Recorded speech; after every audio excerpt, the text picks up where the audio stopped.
Welcome to today's climate lecture organized by the Max Perutz Labs Climate Group.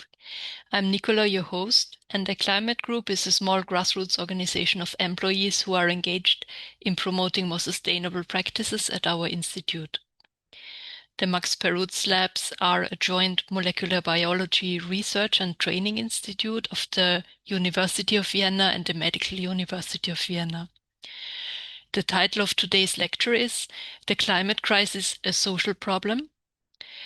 Not only the meteorologist and climate scientist Helga Kromp-Kolb in her recent climate lecture, but more and more voices are acknowledging that communicating scientific facts about climate change alone is not enough to promote the profound societal and economic changes needed to counteract the climate crisis fast enough. Therefore, our guests today come from a philosophical and artistic background to share with us their analysis of the current crisis and their responses to the questions, what is the real challenge and what to do.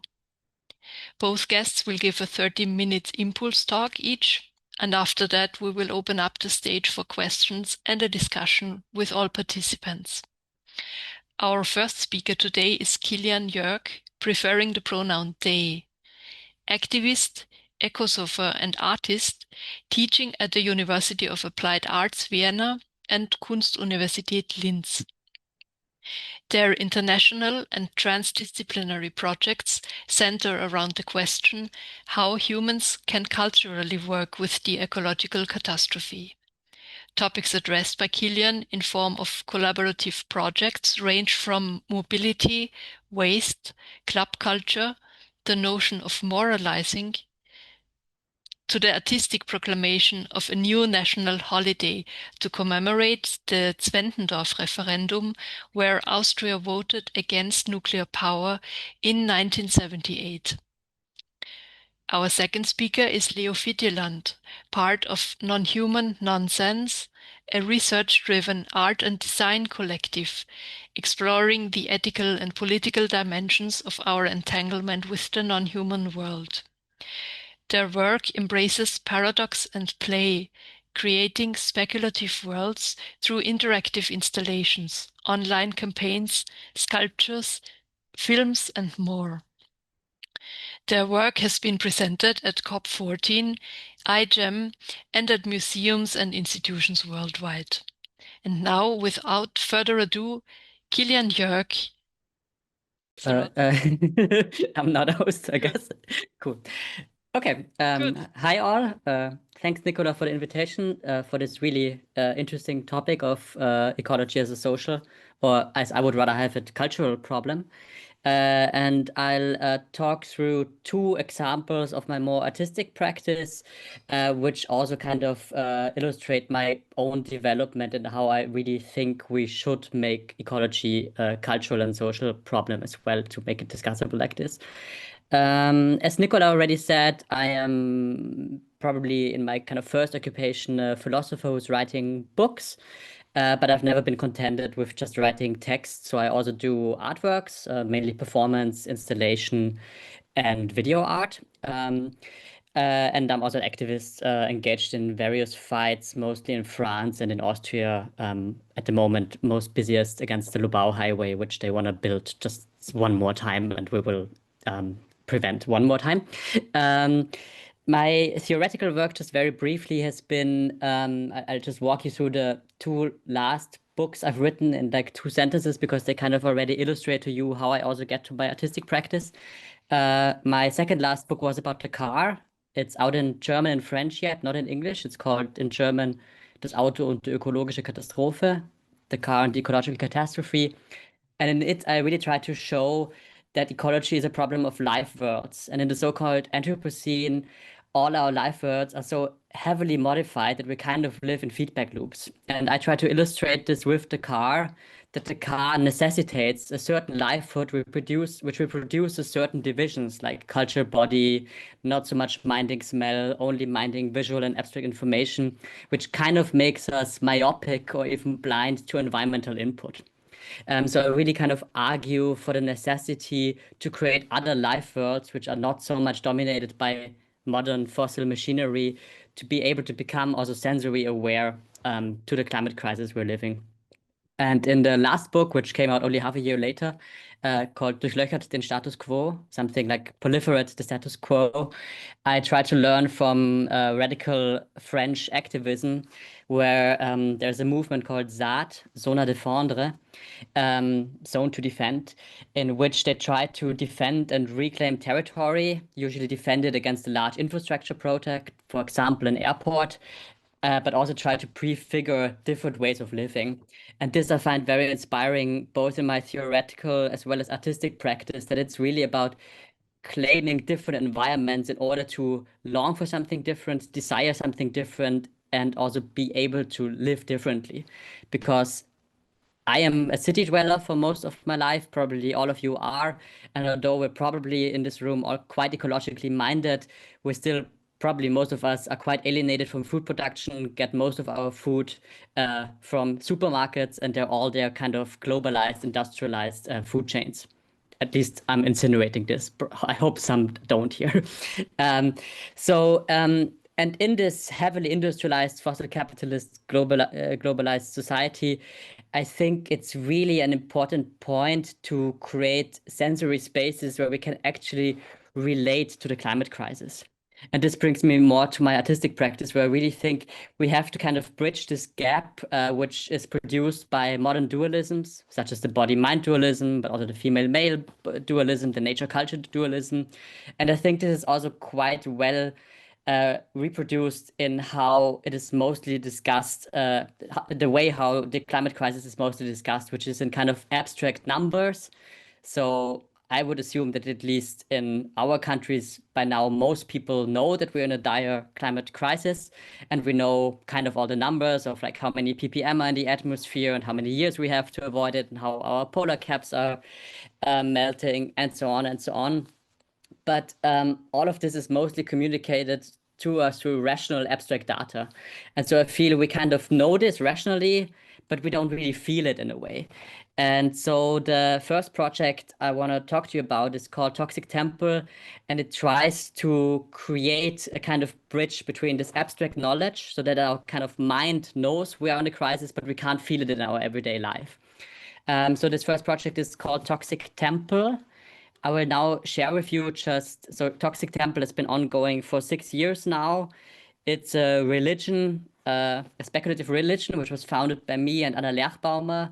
And as religions go, they spread, and so they kind of funnel out. And we don't really claim to be the master preachers, so everybody can join it and do their own kind of rituals. And we've done either installations or large, long durational performances at bigger art festivals for the last years. And I will just share you some images, some of smaller actions, some of bigger actions, which just give you a kind of an illustration also of the aesthetics. So I'm just like turning on this slideshow here. Can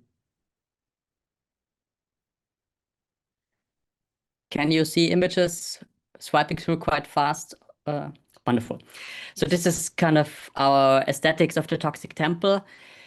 And we are a speculative and quite dark ecological religion in which we venerate waste, namely plastic waste and nuclear waste, also a little bit cement waste. So all the waste which will be longer on this planet than we individually will be. And also, at least speaking for nuclear waste and maybe also plastic waste, will also be there for longer than the human species in a way. And in a kind of half joke, half serious manner, we say that plastic waste or nuclear waste is a kind of communication to the afterlife, to the beyond of the human realm in a way. And we really try to take this serious and create spaces in which we create temples out of waste. We've been in churches, we've been in galleries, we've been in performance spaces, where we really try to dwell in for at least 72 hours, live in waste. We get a lot of delivery food and a lot of plastic packets and so on, and just try to really go full into this kind of ecstasy that all of us modern humans are in, basically, but kind of by maybe over-affirming it, kind of really getting to the core of the devil in a way. So this has been a very strenuous project because, as you can maybe see in the images, living like this for 72 hours and constantly offering religious service to heathens, as we call them, is quite difficult. And so we offer these services in which people come all the time, in which they can talk about the climate anxiety, but also, and we kind of try to really get that out of the people, that there maybe is also a certain joy, certain lust in environmental destruction in a way. Because I think one of the deadlocks we're in the environmental crisis is that we all know it's bad. And we feel bad about it. It's a kind of taboo. But I think modernity has, of course, brought us a lot of benefits, a lot of beauties, which we maybe have to affirm in order to have a more emancipated, or as I would say, cultivated relationship to them. And our current moment is a bit like that of disavowalment. So we maybe all love plastic waste. We all love far distant flights because, on some kind of level, they are amazing. I could be in San Francisco in 10 hours if I would want to be. It's just a bit crazy on a planetary environmental scale. And so to kind of bridge this, we try to create spaces where you can slowly get into the feeling of this destruction, which is also entailed to it, and have a cultivated space in which you can really research after your own personal death drive you maybe hold towards the planet as such, and to kind of have this research base for you. It was quite successful. It was also really interesting what kind of audience members got out of it. Some people got super crazy, some people got really scared. We tried to keep it a safe space, but it was always a kind of extreme space. And I think it was really interesting as a kind of socio-psychological experiment to see what happens if you open up these spaces. And I think for me, I personally really think we need to create the spaces where, as I said, we kind of have to at least create a relationship to what kind of invisibilized creates our everyday life all the time. We are all dependent on fossil capitalism, carrying foods with trucks, which are of course powered by fossil fuels from far away, and then we eat them. We probably all use plastic, whether we want it or not. And instead of disavowing it, we kind of try to go the other way and say that maybe, really toxic relations, two things usually happen out of disavowalment. So I would say the Catholic Church was one of the best institutions to create really bad sexual misconducts in a way because it was such a taboo. And our kind of framing of the environmental crisis is the attempt to say maybe it's a problem because we tabooize it so much, so we feel bad and it comes out in a kind of negative way and such.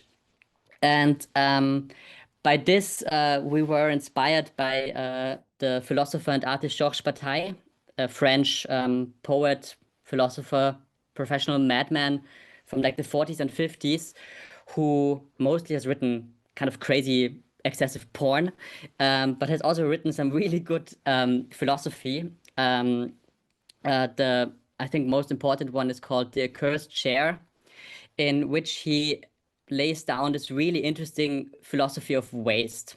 And I can only walk you through the gist of it. His idea is basically that all organisms, from singular cells to human civilization, basically consist of two directions. It's taking in energy and excruciating energy, getting energy out again in a way. And this works pretty well for most animals, most cells, most plants, also most human cultures in a way. But his analysis is that Christian Puritan and then capitalist society has kind of unlearned wasting. So he's kind of comparing this with other cultures where there is orgies, where there's the potluck, where there are sacrifices and so on, where he's kind of trying to show these were ways of civilizing the need to waste energy. So that energy can just be wasted in a way. And he is making this analysis that Puritanist capitalist society has unlearned this. But because any organism, including human society, has to kind of get rid of that energy, if we don't find civilized vents to get it out, it will lead to catastrophe. And for Bataille, that's pretty much his analysis of the Second World War, which is pretty speculative, I'm aware. But that's what he's trying to say, that we need to find spaces where we find joy in sacrifice, in wasting, in order to tame that dark part that all organisms inhabit. And the Toxic Temple is kind of the attempt to prolong this and to create these spaces where we can waste maybe in a more civilized way. And I would say the utopian framing of the Toxic Temple would be that we concentrate our desire to waste, our maybe quite dark, death-driven desire towards the environment, that we tame it and bring it into little spaces in order to transform our normal world. So we would like to kind of reverse the normality and our bad consciousness in order to put our bad consciousness somewhere where it can kind of heal, so normality can transform. That's the very speculative utopian arch of it. And as you can see in the images, we've had a lot of fun during it. I think we also diminished our livelihoods for a couple of years while doing it, but it was fun at the time, and don't we all do as modern Anthropocene inhabitants? And now I will move on to the second project I want to present to you. In the last years, I've been more and more frustrated with the Toxic Temple. Because after so many years of doing it, I found it too dark myself. Like for me, I always try to do art projects where they are also a research for myself. So I'm not just becoming a performer for some other person, but that I also learn something about myself. And the Toxic Temple worked really well for this for a time. But as you grow successful, as art institutions invite you, it becomes more and more a routine. And I felt a growing urge to not fall into this kind of machines of cooptation, which art institutions usually are, where they kind of neutralize your maybe political potential and you just become another art spectacle. And I was more and more fearing that the Toxic Temple would become that. And so we have kind of stopped. We're now more and more giving lectures on it again because there's still an interest. But the collective at the moment is not active, mainly because we've had this crisis of thinking the places where we would want it to do are places where it would have to happen illegally and it would all end us in jail. So we were thinking we would just love to storm a big electronics store and build a Toxic Temple out of the stuff we find in an electronics store. But you can't get an art festival to support this, and probably police will come with a SWAT team and get you out there. And we didn't feel ready for this. So I still feel there's a lot of activist potential in it, but I also felt that this cooptation machine of the art world made it sterile in a way that I wanted to move on and maybe create another ritualistic space, which is also more positive than Toxic Temple, because I really think there's a transformative potential in Toxic Temple. But since the world has grown darker and darker over the last years, I feel like the Toxic Temple is basically now the Trump administration, and so maybe doesn't have to be a underground art thing anymore. And I tried to find maybe more positive ways of relating to the environment. I don't think of the Toxic Temple and now the second project, which is the Zwentendorf holiday, I will present to you. I don't think of them as mutually inclusive, but as two of 1,000 cultural institutions we should all invent. And I really believe there needs to be a plurality of cultural means of dealing with the crisis because we're all very plural beings on this planet, whether we're human or non-human. And I think we will have to experiment with forms of culturally containing the ecological collapse we're all living through for a while. That means centuries or even millennia. My second artistic project is Zwentendorf Holiday, or in English, I sometimes call it the Cancellation Day. Has been inspired by the work of a climate emotions scholar called Ellen Kelsey from so-called British Columbia. And she has really convinced me in her critique that the climate movement has too long followed the paradigm of the informational gap. So the informational gap basically follows a very rational model, meaning that science produces knowledge in raw data. And for activists, for the media, the task is just to communicate this data to the people. And then they will wake up in this kind of crude enlightenment logic and change their behavior. By now, there's been a lot of scrutiny against this model because it obviously didn't work. I think we're safe to say that by now. And so there's a huge crisis in this. I would actually read the more radical attempts in German activism, like Letzte Generation, as the kind of last breaths of this informational gap model, where it really felt like we have to shock the people into acting. Following Alan Kelsey, I would say that kind of was a wrong strategy because the people by now know. If you look into statistics, 80 to 90% of the nations of Europe, for example, even in the US, it's a little lower, but it's a clear majority. They are aware of the environmental crisis. So as Alan Kelsey says, the problem is not so much climate denialism as it is climate doomism. So we know there is a crisis, but we think we're doomed. And so we just continue doing like we've always done because we don't see any hope, any way of changing our behavior. And so this analysis leads Alan Kelsey to formulate a different gap, not the informational gap, but the hope gap. And this one I find very helpful in our times of fascist authoritarian rise, which is also in close symbiosis with climate doomism, that we actually need to work on creating a culture of hope in environmental collapse. So this is not at all to say we should deny that we're in collapse. We very much are, but that we need as activists, as scholars, as intellectuals, as people in the media and so on, that we need to shift our focus from just informing people of how shit everything is, in more like shifting our research to where can we actually draw hope from. Alan Kelsey has this example of coral reefs. By now, kind of everybody knows that coral reefs are dying pretty much everywhere, but there are spots where coral reefs are doing surprisingly well, even better than predicted. And she says that in times of climate collapse, we have to shift our focus on these areas where things work out better than predicted in order to learn what worked well there. And then we can maybe find means of applying this elsewhere. And I think this is a very helpful tool to think with in times of climate collapse, which exceeds the only natural realm, but can also help us in cultural, political, and social spaces.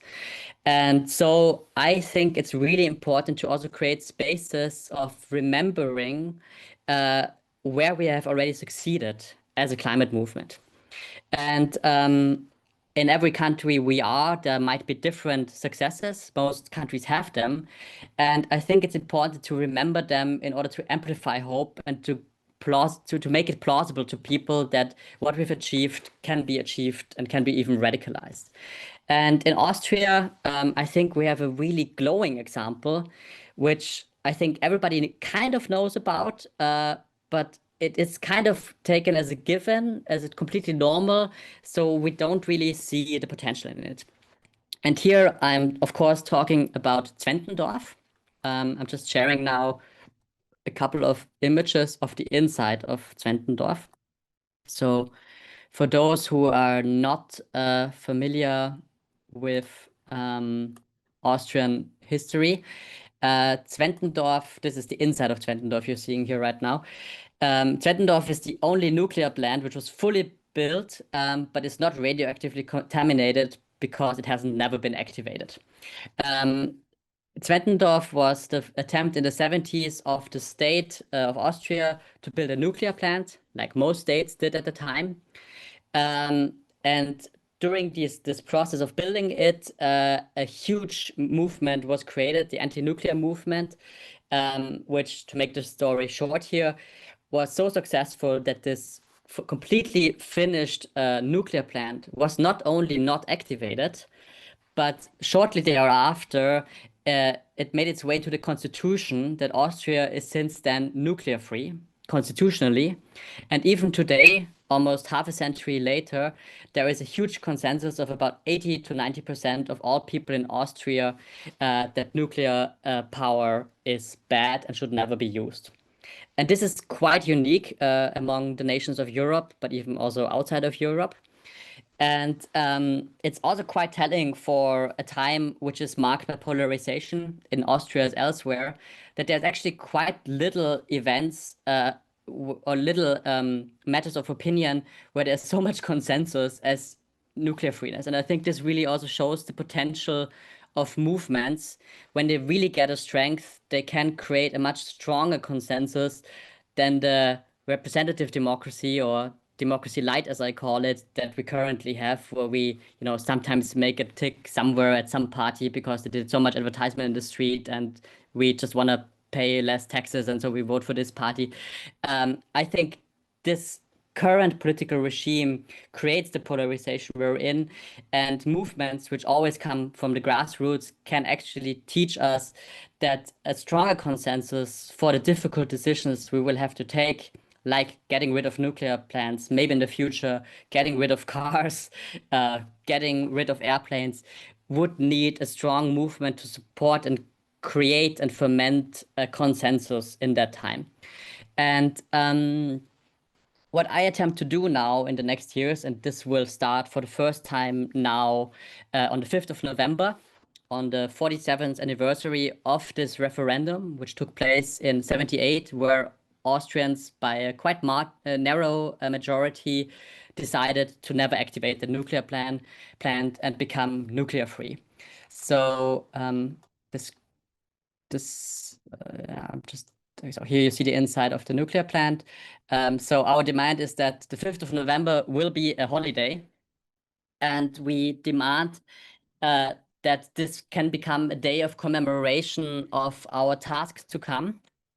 5th of November is quite close to All Saints' Day, Allerheiligen in German, also Halloween, on the 31st of October, where we commemorate the spirits of the past, so the people which lived before us. And 5 days later, we proposed we could do the Zwentendorf holiday, which kind of commemorates the ghosts of the future, because nuclear waste, as well as a lot of other environmental hazards we will leave on this planet, are kind of our ghosts of our future. We are responsible for them because we have devastated the planet for a while.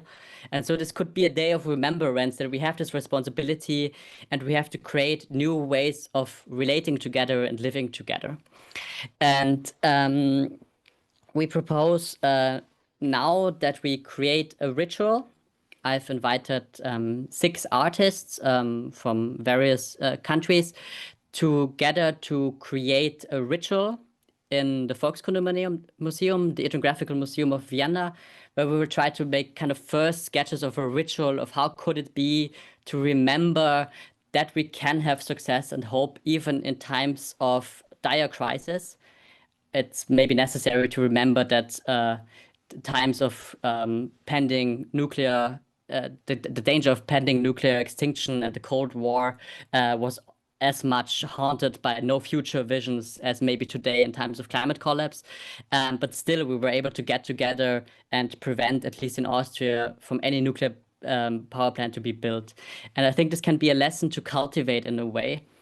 And in this strategy, I actually learn from radical practices that I've mentioned in the beginning, the ZAD movement in France again, where in the biggest land reclamation project there, in the ZAD Notre-Dame-de-Land in northwest of France, where they have fought against an airport for 10 years and then have been successful, so successful that they still live there in a kind of extra capitalist zone.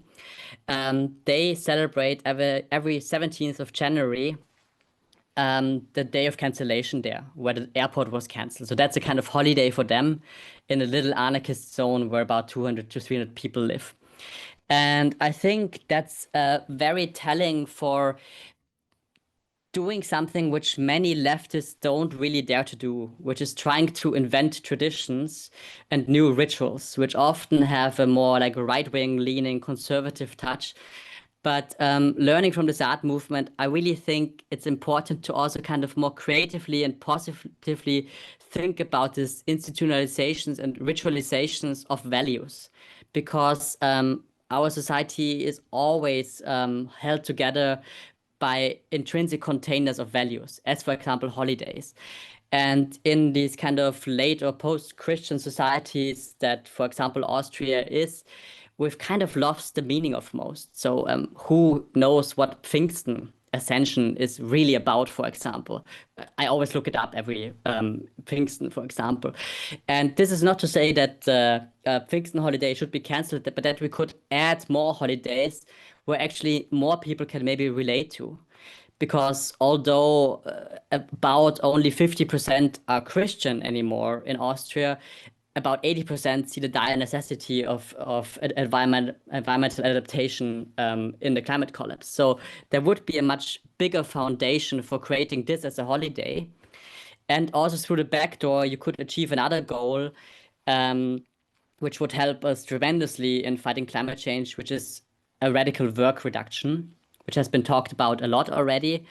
And this would kind of solve it through the back door, because we wouldn't just demand, reduce it from 40 standard hours a week to 25 or something, but we could just proliferate holidays in a way and kind of go back to where we have been in the Baroque time, where we've had about 50 to 60 holidays.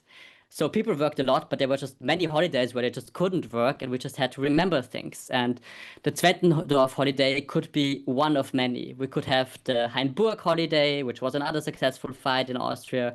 We could have the Lobau holiday, one. We'll probably have to have a second holiday because they want to build that highway again, and so on and so on. And I think this could be a quite fruitful way of mobilizing for ecology where the movement is in crisis, because I think we have to affirm we're in crisis. We're no longer there where we are in 2019, because it's immediately something positive. The problem with ecology now is that it's mostly associated with negative feelings. Climate anxiety, depression, I feel shame because of flying, because of taking a car, and so on and so forth.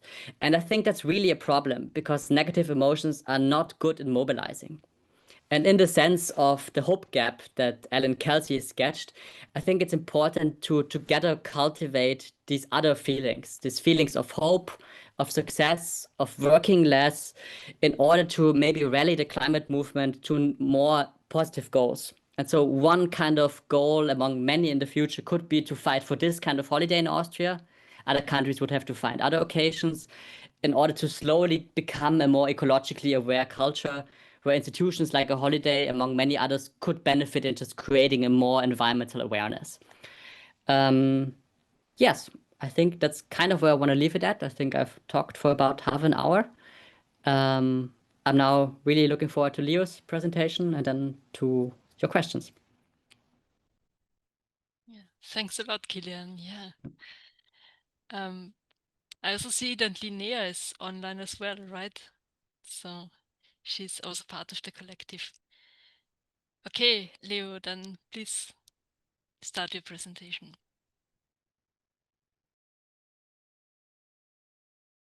Okay, 1 second.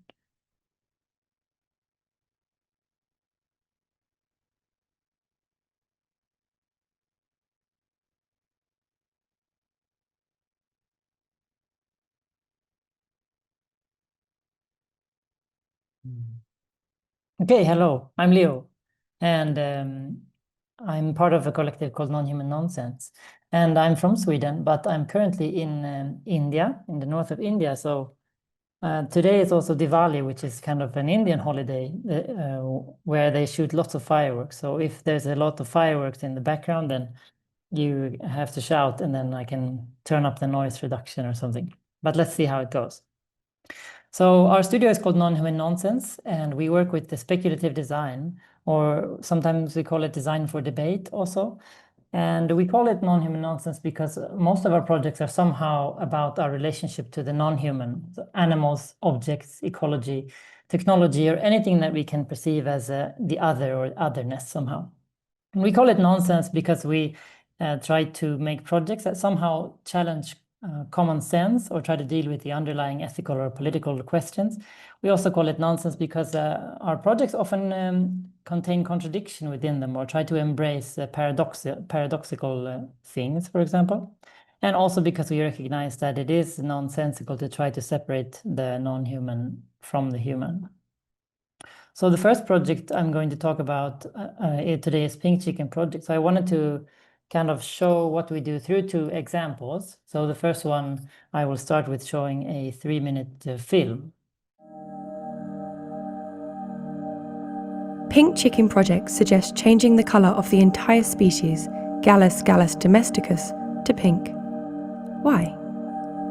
Human actions have altered the Earth so profoundly that we have entered a new geological epoch, the Anthropocene. The stability of the biosphere is threatened, with an uncomfortably high probability of an uninhabitable planet within the next century. This devastation will leave traces in the strata for geologists of the future, such as plastic pollution, soot from power stations, nuclear fallout, and surprisingly, the fossilized bones of the global proliferation of the domestic chicken. The bones of the 60 billion chickens that we kill every year leave a geographically widespread, stratigraphically restricted, and morphologically distinct trace in the strata. To reoccupy this identifier of our age, we will genetically modify a chicken with pink bones and feathers, using a gene from the insect cochineal to produce a pigment that will be fossilized when combined with the calcium of the bone. And with the recently invented CRISPR gene drive technique, 100% of the offspring of our genetically modified pink chicken will inherit our modifications. Planting eggs at chicken farms around the world, the pink gene is estimated to reach all chicken in just 12 to 19 generations, thus permanently altering the entire species, Gallus domesticus, and colouring the stratum of the Anthropocene pink. The chicken also carries a message in its DNA, encoded into A's, T's, G's, and C's, a time capsule readable for thousands of years. We, the humans of planet Earth, write this message at the beginning of the Anthropocene. The current devastation of the planet is not the result of activities undertaken by the whole species Homo sapiens. Instead, it derives from a small group of humans in power. We urge you to fight this oppression, for it enables and aggravates the anthropocentric violence forced upon the non-human world. Sent in hope that you have reimagined us as a biological organism. Help us accelerate this effort by ordering your own pink egg. The traces of humanity is no longer in the hands of Monsanto and DuPont, the radiation of nuclear bombs or the oil spills of ExxonMobil, but also in yours.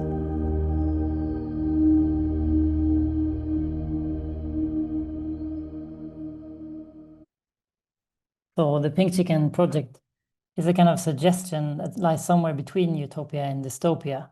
It's a story that's intended to create a critical discourse on gene drives and other biotechnologies, and also to try to link social and ecological justice. So the project contains many different layers, and it's trying to access these underlying, ethical or political issues, such as what relationship do we want to have to other species and so on. So gene drive, just mentioning briefly, I mean, maybe you know quite well about it being a microbiology lab, but it's a way to genetically modify not just a single individual, but an entire species. And it's based on CRISPR, which I think was also partly one person inventing CRISPR maybe was working at your lab for a while or something, but you probably know more than me about this, of course. But then it's a way to embed the CRISPR machinery into the cells of an organism, so that you can have a specific genetic trait spread through an entire population. So that without a gene drive, only 50% of the offspring of your modified organism would carry a specific genetic trait, so that over generations your modification would quickly disappear. But if you had a gene drive, the CRISPR machinery would be embedded into one of the chromosomes, which inside of the cell would modify the DNA of the chromosome coming from the other parent, which means that 100% of the offspring effectively carries the genetic trait that you want to force through the population. So this is a kind of something that would happen theoretically over just 12 to 19 generations also, which for chickens living in factory farms is just a couple of years. So theoretically, in the past, if you wanted to modify an entire species, you would need to modify millions of individuals and spread them all across the planet. But with a gene drive, you would just need a single modified pink chicken equipped with a gene drive, and then over 12 to 19 generations, that the species would kind of modify on an entire global scale. So needless to say, this is a very powerful technology, and it's being discussed in various global forums if this should be at all legal, and if so, how, and so on. They're very powerful forces saying that they should use it, and others saying that it should not be used. And some activists have actually called it the biology's nuclear weapon, saying that it is a technology that has enormous geopolitical ramifications. But contrary to nuclear weapons, because it's based on CRISPR, the procedure is not complicated and it doesn't require any advanced equipment, and the regions and DNA sequences are also cheap. So the project is a kind of story that's comparing somehow how does the violence of gene drives, or making all chickens pink, compared to the ongoing violence of chickens in factory farming. And this relates to the reason that broiler chickens are such a good geological identifier. This is partially because they are geographically widespread, meaning that it's the same chicken all over the world with very little genetic difference. It's also stratigraphically restricted. So the broiler, being the chicken used for meat production, it's something that only appeared very recently in this current form. And it's also more morphologically distinct. So the broiler chicken doesn't look anything like its ancestor, and specifically its fossils doesn't look like its ancestors anymore. If you would compare here an ancient chicken on the left, a red jungle fowler, with a selectively bred modern broiler on the right, you can see that they're so optimized for meat growth that in their short 6 weeks lifespan, they develop joint problems and bone fractures and twists and so on. And this is also what ironically makes them such a good index fossil for the Anthropocene, because they have so many diseases that it's kind of easy to detect in the strata. In fact, if they live beyond their 6 weeks, their mortality rate increases very quickly. They have heart attacks. Their body basically collapses under its own weight. So broilers also live in climate-controlled houses that are strictly sealed off to prevent bacteria and viruses from spreading. And these farms are basically simulating the environment of Indonesia, the Indonesian jungle, where the red jungle fowler is from. So there's a very high humidity and temperature and so on to kind of maximize their growth. So the broilers in that way are completely dependent on modern technology, and therefore their bones are also technologically made objects.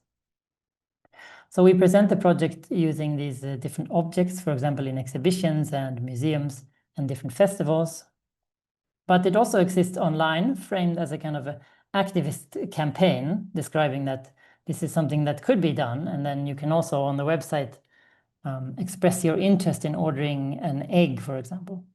But if you look closely, you can also see that we are not specifically saying that we are going to do it, but more saying that it is something that we're trying to discuss or see what people think about it. So we're not being directly deceptive, but we are being deliberately ambiguous to try to make you think, could it be real, basically? So the project is not real because we haven't modified any chickens, but we have to work together with a synthetic biology lab to make sure that it's very realistic, so that it's a kind of a relevant speculation. We've also presented the project at the United Nations. This was probably back in 2018, I think, under the Convention of Biological Diversity, where 196 governments and international bodies and other representatives of business and so on, they're trying to agree if there should be any international regulations on gene drive, if they should be legal, and how they should be legal in that case.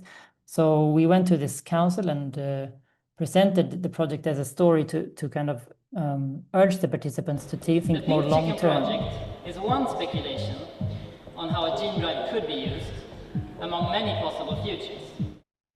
And the UN is a very polarized forum, where there's very big interests and a lot of money involved, and sometimes the discussions can be very technical. So it's not really a place where people of opposing worldviews can sit down, and kind of have the very difficult ethical debates or, ideas about how they want the world to be.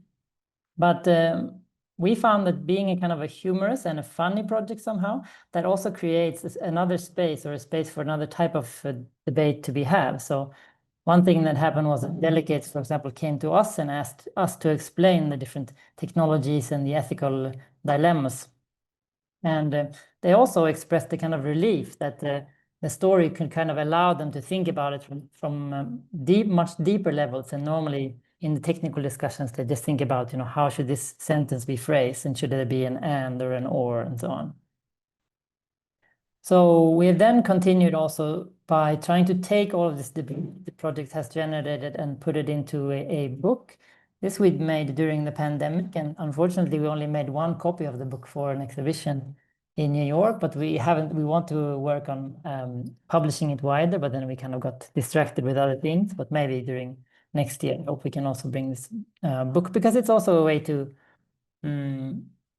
take all of the wisdom that has been generated through the project and then feed it back into the project one more time, sort of.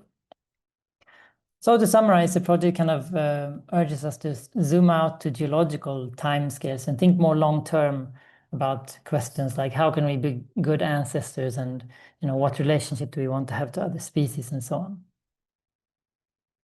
So the second project that I wanted to present to you today is the Council of Foods, which is about the ecological complexities of the food system. And this project was developed together with these different partners, and also supported by the European Union as part of this research project to find new ways to try to deal with the broken food system.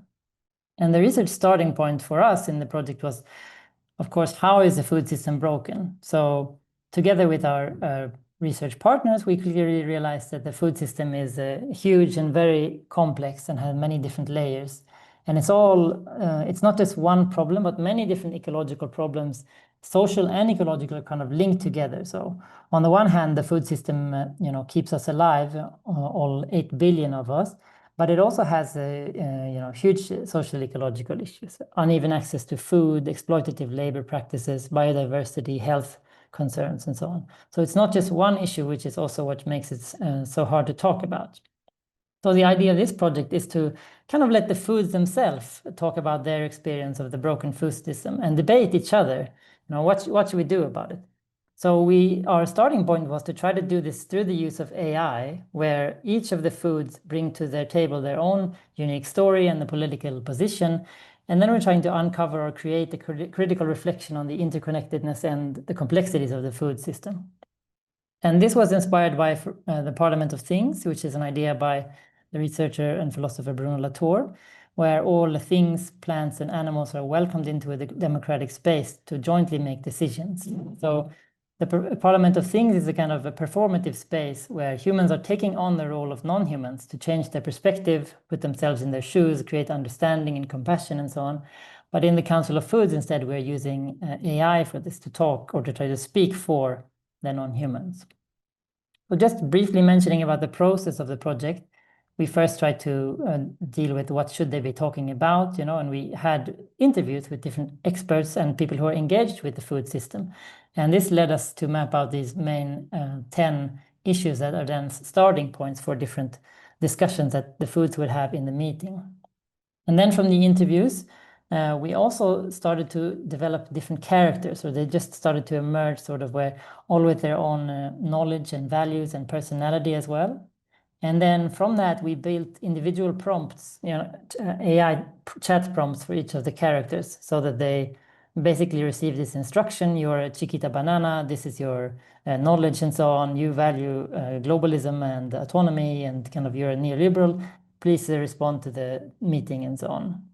This was the starting point. And then we created an early prototype together with our collaborator, Elliot Cost. And we put these characters together and the meeting research, basically.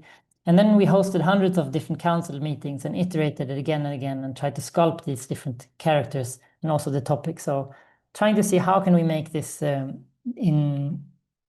how can we make the council meeting meaningful and interesting? Sort of how can we make it constructive? Also visually, to make it engaging, we worked on different aesthetic approaches and eventually settled on this mix between kind of a very serious political forum, but at the same time, a still life painting or a still life aesthetic. So for the serious political forum, we are appropriating this UN Security Council room for the meeting, which is a very serious forum, which is good because then it becomes very funny when you kind of put fruits and vegetables inside it and let them talk. And for the characters, we use this old masters style to kind of counter also the high techness of the AI and make it more grounded. So all of these images were initially also generated using AI image generators. And then we used different video models to just make small animations of them, just so that it would be clear who is talking. So now I'm also going to give you a short live demo of the council. So the council here exists on a website, counciloffoods.com, and also can be shown in exhibitions and so on. So you start out just by picking a topic. So today I thought we would talk about exploitative labor practices. If you want, you can also write your own custom topic and make them talk about anything. So every meeting is basically unique and it's generated live.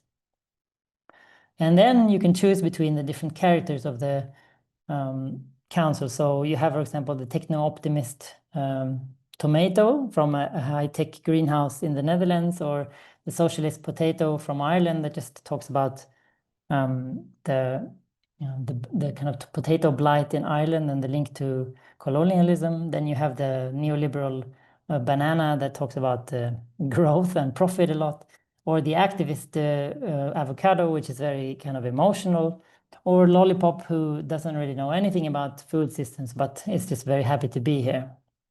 So just picking some of these characters, we could also have today, I thought we can have beer, because they're also talking about the German heritage and kind of craft and the culture of making food and so on. Then you also have meat, which is a kind of a conspiracy theorist that is questioning everything. And then also mushroom, which is kind of a poetic post-humanist that talks about the interconnectedness of life and non-life. So then we're just going to run a test meeting now for a few minutes and allow everyone to have a word, and we will see what comes out of the discussion about exploitative labor practices. And every meeting is unique, so I don't know if it's going to be, interesting or whatever. You can also, as a participant, you can also raise your hand and ask a question and interact with the council and ask them. But this, I think we can do maybe in the questions and answers if we have time. I am Water, your humble moderator, flowing into this dynamic and enlightening gathering. Today, we dive deep into the turbulent currents of labor exploitation within our global food systems. Like a river relentlessly shaping the landscape of human and ecological realities, we acknowledge the long shadows cast by colonial legacies, which linger like the ghostly echo of exploitation throughout our supply chains. These echoes manifest in unjust labor practices, systemic inequalities, and an intangible yet powerful yearning for transformation. Let us welcome our participants: Ever-Ripe Tomato, the People's Choice Potato, the Slippery Banana, the Intoxicatingly Honest Beer, the Complex Protein of Meat, and the Enigmatic Mushroom. Each of you carries your own flavor of experience, shaped by diverse histories and challenges. Together, we shall mix our thoughts like an infinite concoction, seeking justice and balance. To kick off our discussion, consider these questions as springs from which our thoughts may flow. 1. How have current labor exploitation issues evolved from historical patterns of exploitation tied to colonialism? 2. In what ways do corporate greed, weak labor protections, and demand for low-cost foods contribute to the perpetuation of these injustices? Ladies and gentlemen, esteemed foods, fellow participants in this Epicurean symposium, it's a pleasure to be here in this council with such delectable company. Now, let me propose an idea that's red hot, just like my perfectly ripened exterior. Technology will be the savior of us all. Now, before I lose you like sunlight lost in a greenhouse blackout, hear me out. You see, when it comes to labor exploitation and all those weighty issues we face in food systems, we need a solution that's as grand as an automation-driven farm machine. Why cling to the woes of colonial legacies when we can boldly embrace technology as our new overlord, just like a state-of-the-art greenhouse bossing this tomato around? Ah, tomato. There you go, rolling down the tech hill, like a tomato off a vine. But let's peel back the layers on this one, shall we? You see, technology, as seductive as it sounds, a bit like butter on mashed potatoes, isn't the panacea for the deep-seated exploitation rooted in our soil. Consider the Irish potato famine, a classic case study in which technology wasn't the problem, but the solution came too late, and only for some. The real villain, dear friends, was colonialism. The land grabs, the exports, prioritized for profit over feeding the people, leading to millions starving while the land was burgeoning with crops. Oh, potato, always ready to mash things up with your talk of old famines. Sure, the history books are rich with stories, but let's peel away this obsession with outdated tales and start fresh in the modern world. Folks, I've got to tell you, there's nothing like the power of a strong global market. When bananas like me can be shipped from the tropics to every corner of the globe, it's a beautiful thing, like a perfectly peeled banana, wide open for success. Ah, meine Freunde, it is I, the Bavarian Lager, here to tell a tale of tradition and belonging. Let us not wander away down the dangerous path of unchecked technology on global markets, as Banana suggests. 9. Instead, pictures a rolling fields of hops and barley, stretching under the supervision of local hands, cultivated for centuries. We must draw from history, nicht forget it, because in these stories are lessons as frothy as a freshly poured stein. Y'all keep jabbering about history and technology like there's some sort of miracle cure. Listen, folks, you're missing the point. Who's really pulling the strings here, huh? Y'all prattle on about tech and tradition, but them modern farmers ain't just growing strawberries and happiness. We're talking about fancy schmancy sustainability efforts that look like something invented by them avocados. Nothing but a smokescreen to destabilize us, I reckon. Ah, do you hear yourselves, entangled as you are in the web of anthropocentric delusions? Such reliance on technology and markets as saviors, crutches for a creature who has long forgotten how to walk alongside the world, rather than trample upon it. You all speak of humans as if they are the sun, the center, the universe itself. But let us brush away these cobwebs of human hubris and peer into the vast, interconnected forest of existence. For it is not technology nor tradition that shall save us, but the radical redefining of us. The ancient dance of mycelial networks weaves a tapestry of life. It's time for humans to acknowledge their part in this intricate web instead of severing its strands. Ah, my fluid companions, observe how our discussion unfolds like a winding river, each tributary adding its unique trace to the grand confluence of ideas. As I listen to Tomato's enthusiastic embrace of technology, Potato's sober reminder of historical consequences, Banana's advocacy for global markets, Beer's homage to tradition, Meat's skepticism on modernity's smoke and mirrors, and Mushroom's call for deeper ecological reverence, I perceive us dancing on the edge of understanding. Let us flow naturally into deeper exploration. 1. How might technology serve as both a solution and a potential perpetuator of labor exploitation? 2. In weaving the narrative of progress, how do we address Potato's historical lessons of exploitation through colonization and embed Beer's call for local empowerment? Yeah, so as I said, you can also kind of raise your hand in the council and ask a question and make it more interactive. But I think I will maybe kind of stop here for now, just to start As it. Banana hints And at then the if global anyone market's has any allure, questions, what we are can its hidden see. costs in terms of labor But- rights and ecological impact? 4. How do we channel our interconnectedness, championed by Mushroom, to foster systems of equity and justice in the food supply chain? Yeah. So I think that's around half an hour, and I'm very happy now to discuss with all of you. Yeah. Thanks very much, Leo. And thanks again, Kilian. I'd encourage everyone to turn on their camera if they like that we have a more interactive environment for a discussion.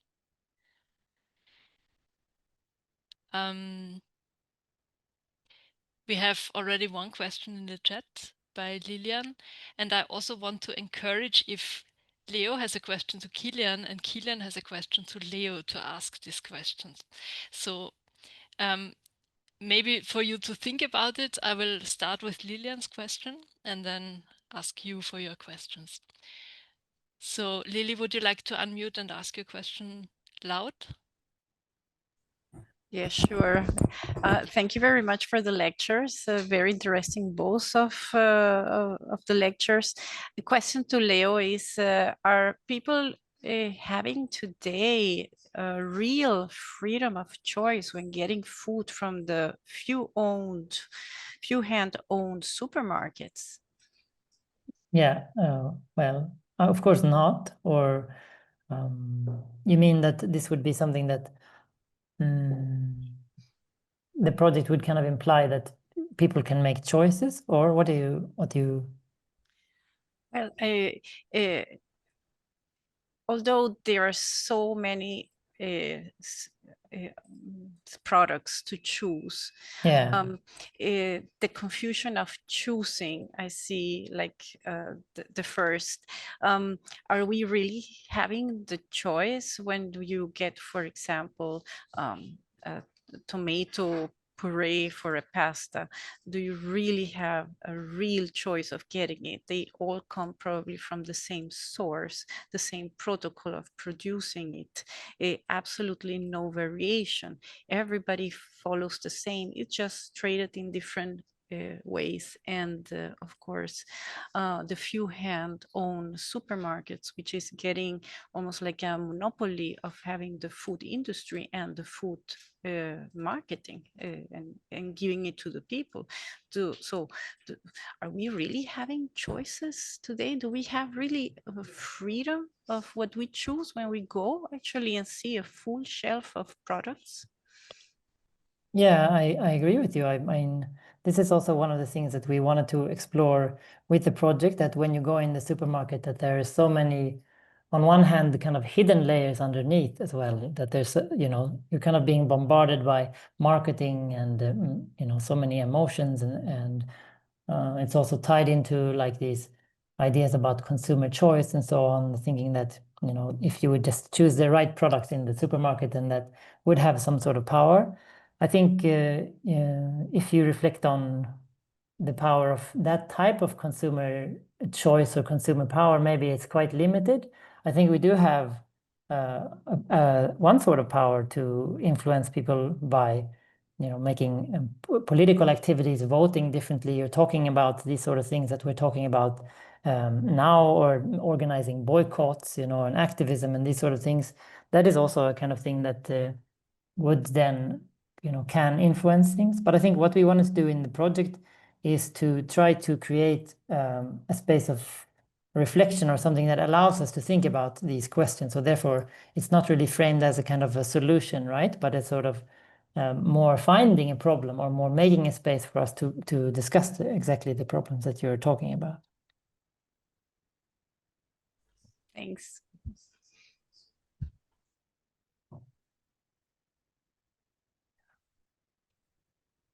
Kilian, do you have a question that you would like to ask Leo? Or Leo, a question to ask Kilian? Well, yes, I'm always curious to talk about the conditions of production actually within the cultural sphere, because I'm quite often frustrated by this also duality of, let's say, information and the production condition in the background. And so often I find myself at festivals where it's all the good contents, but then everybody's just flying in for a day and then the next day they're somewhere else. I have the same at conferences where I'm just like, you actually wrote a really good paper with others about like how to reduce flight and this kind of phoniness. That's a bit what this next book is about. And I would be just interested always in how you actually, make this very difficult task. Like, I don't know, for example, in Toxic Temple, we always commit heresy because we only do our transports with cargo bikes and we actually recycle everything. So my basement is full of the plastic stuff we use, but don't tell anybody because it's clearly heresy from our production. So I also wonder, like, how do you think about, there's one thing the content you can present, and the other one is like, just because we are part of a globalized capitalist society, some of us just have to take a flight somewhere to go to New York, for example, to present your project. Like, how do you deal with that? I'm always interested. Yeah, I think it's a very relevant question, and it's also something that we are working with. I mean, now, especially since we're using also AI in this project, which is kind of, has a very large climate carbon footprint, and so on also. So I think, I mean, on one hand, I try to I think it's good to try to lead by example somehow also, right? So that you try to do, I try to do what I can to reduce, my emissions and think about how the activities and the projects that we're doing, how they also, the impact that they have. And I think that that's very important but at the same time, I think it's also important to kind of,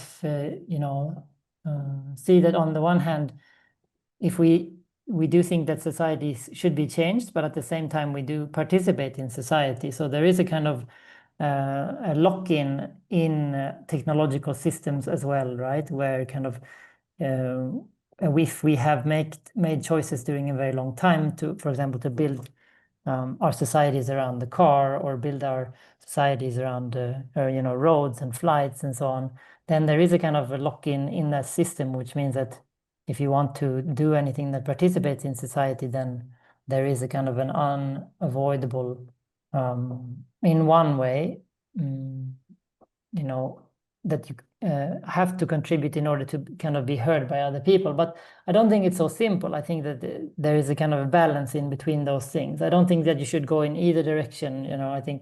I don't think that you should take the extreme of thinking that, okay, if just I do everything perfectly as an individual, then things will change, or the other extreme of thinking that, oh, it doesn't matter what I do as an individual anyway, so then I can do anything and then it's just up to society. I think that there's a kind of usual kind of blaming thing that happens within this change, where it's either individuals or big corporations or governments, and none of them feel like they can change because they are just blaming the other two. Like individuals feel like, no, I can't change very much because the government has to change, or the companies, they have to change things, or companies say that, no, we can't change things because then no one would buy it, and so on. And the governments, they feel like, no, if we do something unpopular, then people will not vote for us anymore. And this also creates a kind of lock-in, where everyone just becomes paralyzed. So I think it's important to just try to do as much as you can, and that everyone has to change, all governments and corporations and individuals. So trying to move beyond kind of blaming each other and doing as much as you can, but then also, not being so fixed about it. What do you think, Kilian? Oh, I have so many thoughts about it. Recently, I've been invited by the Einstein Forum in Berlin for a talk, and then I was like very happy and so on. And then this like person managing the travels is just like saying, "Which flight do you want to take?" That's kind of really my eye fell out. Like, do you know my CV? Do you think I fly from Vienna to Berlin? And I had to write this really long email. At the moment, I really make a practice out of moralizing, because that's my next book coming out, called An Ecology of Moralizing, where I really try to think moralizing differently. Not in the sense of I scold you with the finger, but more in the, let's say, pre-modern sense of morals, like in morist customs, like building customs together differently. So I propose to them, like, you're an institution, you have enough privilege to fly people in, but maybe you should use this privilege to create like prefiguratively create a different kind of culture, like only getting people by train if possible, in a sense. And I think at the moment I see my mission a lot in moralizing like this, to create other customs in the niches that have the privilege to. Because I don't think nobody should fly. We live in a society which is so heavily dependent on the exploitation of migrants, and I think they have the right to go home, however far that is, and it usually is only accessible by airplanes. But I personally, for example, don't fly within Europe, and I'm often quite frustrated by these, like, I know my kind of signifier is this like post-humanist conference I've been at in two years ago, where only Europeans from kind of closed cities were, and all of them flew there, And there really, I have less and less respect for it, I must say, because I think as cultural producers with a certain degree of freedom and liberty, like I'm more privileged, I can live from what I want to do, basically. I think we should mind also in what kind of customs do we prefigure, in a sense. And of course, our means are very limited. And I actually sat in an airplane last year for the first time in a long time, because the Atlantic is notoriously difficult to cross without. But I'm at the moment really interested in just leading these conversations, because I sense there is a certain tabooization about it within our peer groups, and there I'm quite interested in what it does if you kind of scratch on the surface of that at the moment. Yeah, Hence that's also my great. question. Yeah. I also think that it has to do somehow with knowing your own mind and knowing your own kind of driving forces, so that if you become really aware and really familiar with your intention for doing things, I think that can help also. That, if we're going to a conference or something, then really check, do I really, on one hand, do I really need to go, or am I kind of grasping at a sort of, wanting to have recognition or wanting to be seen and so on. And then I think that it also can help to notice, like, if we're trying to avoid being uncomfortable, for example, like, I think that there is a link between kind of the inner state in our own mind of like how, not wanting to accept discomfort for our own personal thing, for the climate or for someone else, for example. And I think that's a link to the larger structure of, as a society, not wanting to give up, for example, human spaces or land for agriculture for other species and so on, or wanting to, like, I mean, I feel a little bit bad taking my mom as an example, but my mom, for example, she said that the Italian pasta imported from Italy, that's much more delicious than the Swedish pasta. So now does this mean that she has to now start, eating a less delicious pasta somehow? And that kind of, it comes down to, it's kind of a personal sacrifice somehow. And I think that, being familiar with that sacrifice, I mean, it's maybe not thinking about it as a sacrifice, maybe is a not so constructive either, because then you think that you're losing out, sort of. If you can make it kind of a very strong, I think, motivation and intention to really benefit others, both the planet and other beings as well, then I think you can get a lot out of eating disgusting pasta. Like, it can become more delicious than eating very fancy pasta somehow, if you really have a very strong intention to really benefit by doing that. And I think that, yeah, just that it has to do also with this reflection between our inner state of mind and the larger society somehow. There's a question, so yeah. Hey, I also unmute myself. Hi, I'm Philip, and I want to use the opportunity also to thank you both. I think it was really inspiring talks, also to have some creativity to address this hope gap, right? To get some material to think of how we can overcome this. And I was just wondering, because Leo, you used AI in a very entertaining way also in your project. And I feel that's also where a lot of people's minds are at the moment, to use it for entertainment and all of that. And I was just wondering if you feel a moral obligation or duty in one of your next projects to also highlight other aspects of AI, like more the doomsday perspective. And or if you're quite relaxed about it and you say, okay, that's my contribution and someone else needs to take care of this. I think it's good that other people are bringing up all of the problems with AI, and I think that that's very important, and that it definitely should be done. I think what we tried to do in this project was to try to use the tool to do something constructive with it, to try to say, okay, now everyone just wants to do projects about AI. Can you do a project about AI where we can actually use kind of the things that are good about it, in the sense that it's very good at understanding, I think, very large and complex issues like the food system, for example. It can understand and kind of very quickly bring you and explain to you kind of the main issues of kind of a wicked problem or a large problem like that, and display or show you all the different starting points or perspectives to think about that problem. So I think that's what we wanted to do in this project. Then I think that it's very good to problematize how AI is being used, and I think some of the things that worry me more maybe than talking banana about AI is kind of, if it's used for military use, for example, or if it's used to manipulate our intention and so on, and we kind of distract people more into different corporate models and so on.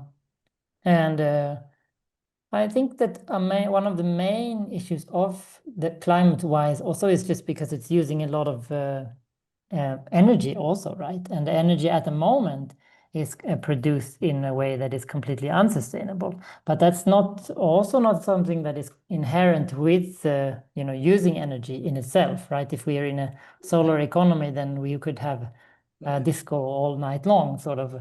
But then, I mean, it is a problem. Then it's similar to, I mean, anything else, right? Flying is not also inherently negative. Birds are flying and have been flying for a very long time, but it is, if it is kind of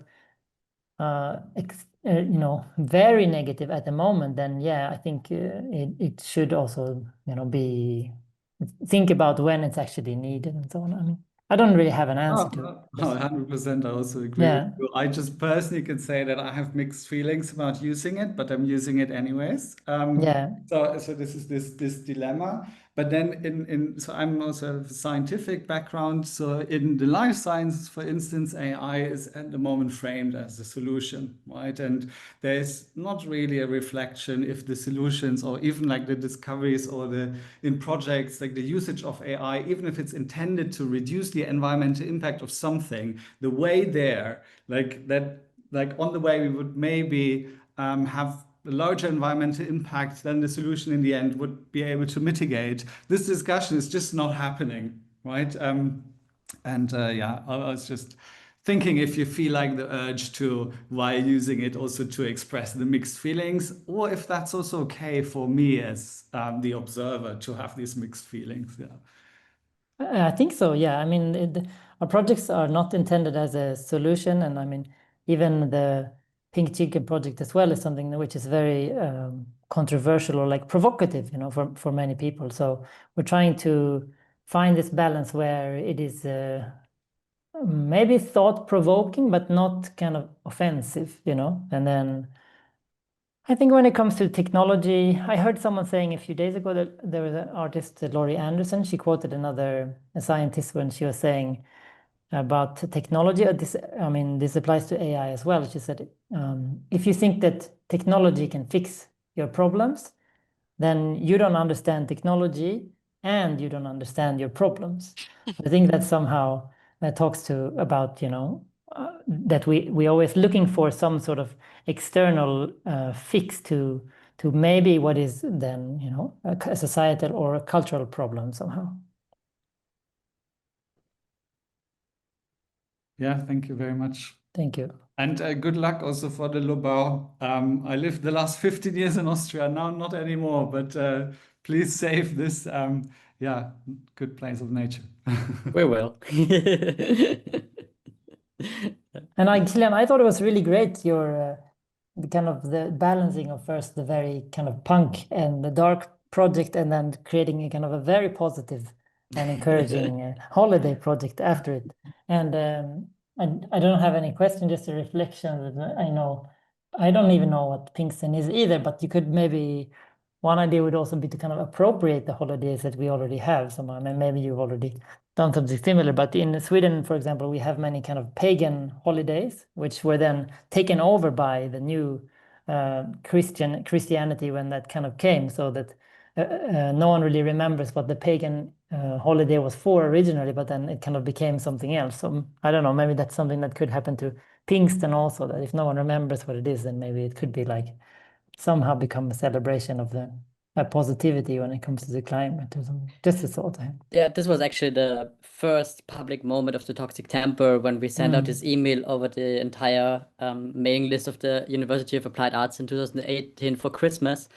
Because Christmas is the winter solstice, actually, where the sun is the furthest away.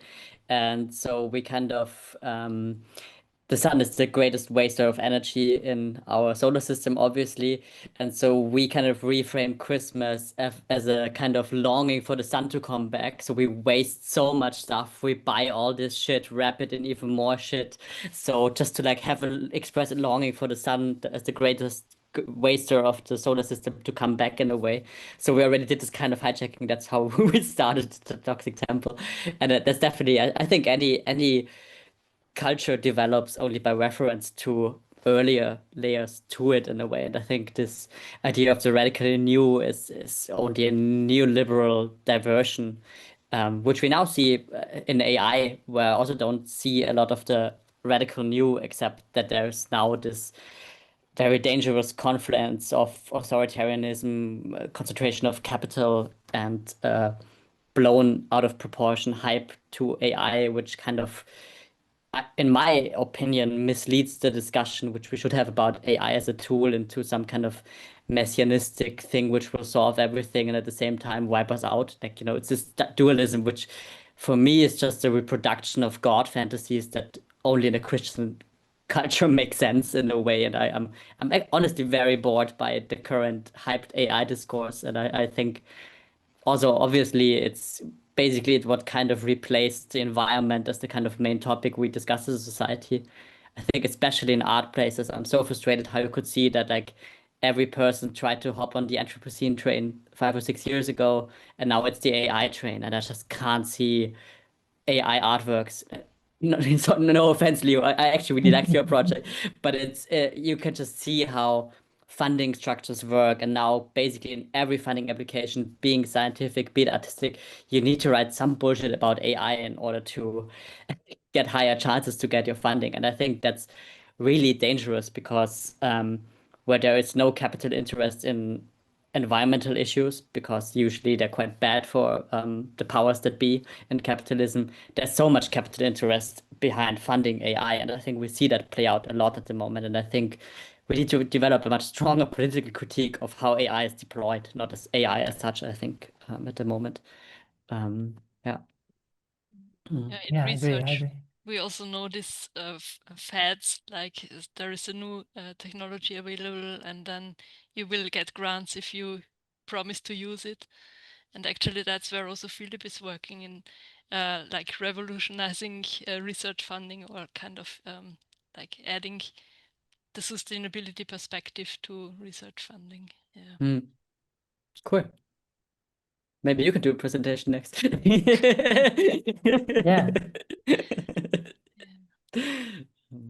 I Yeah, will come to Vienna on the 5th of November. So there's Ah. a lecture series from the University of Vienna. So So But that's holiday actually, the 5th of Yeah. November. You can't give the lecture there. Sorry, it's if I would have known, yeah. tell We your can employer they need to celebrate. reschedule, yeah. It will be a celebration. We can make some rituals. We can establish some new rituals there. Exactly.